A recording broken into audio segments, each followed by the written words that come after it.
вақте шунидам ки боз модаре бо кӯдаконаш худро ба дарё андохт, ростӣ гулӯям баста шуд. Чӣ гуна як модар тавонист фарзандонашро соати 5 субҳ аз хоб бедор кунаду ба дарё андозад. шояд ҳазорҳо орзу дошт. Садои Ташриф Халилов, хаҷвнигори шинохтаи тоҷик, ки ҳамеша бо лабханд суҳбат мекунад, ҳангоми ёд овардани ин ҳодиса меларзад.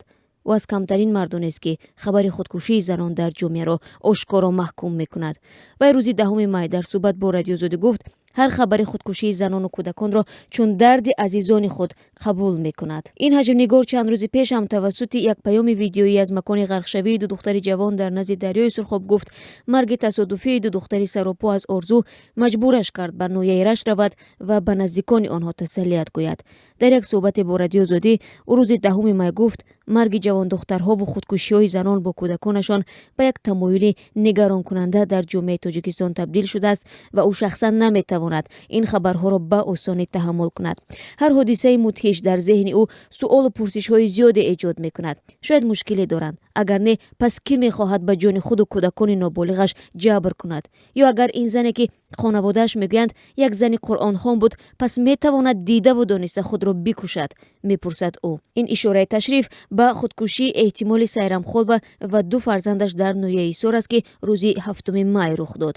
ӯ аз қасди худкушии Парвина Абдуллоева, сокини нояи Ёвон, дар 2 соли пеш ҳам ёд кард ки 4 фарзанди ноболиғашро гирифта худро ба дарё андохт ва риштаи умри ҳама дар они воҳид канда шуд. вақте аз онҳо суҳбат мекунам, бовар намекунед, чашмонам пури об мешавад. Ташриф Халилови 42 сола ки худ падар аст, бетарафии ҷомеа, бемасъулиятиву бемеҳрии бархи мардон дар баробари ҳамсарон ва вуҷуди хушунат дар оиларо падидаи нигаронкунанда ва ҳам сабабгори чунин фоҷиаҳо меномад. дар ҳамин ҳол бо гузашти 3 рӯз аз фоҷиа дар диҳаи сумбулаи нояи сор, ҷустуҷӯи ҷасади модару ду кӯдак, сайрамхолваи 23 сола ва писаронаш Неъматуллои 2 ва Суҳбатуллои 4 сола ҳамоно идома дорад. бовари хешовандон ин аст ки зану кӯдакон худро ба дарёи кофарниҳон андохтанд. онҳо мегӯянд фарзияи нопадидшавӣ ва ё фирори ин се нафарро қабул надоранд, чунки ҷустуҷӯҳои онҳо аз субҳи барвақти 7 май то ба ҳол ҳеҷ натиҷа надодааст.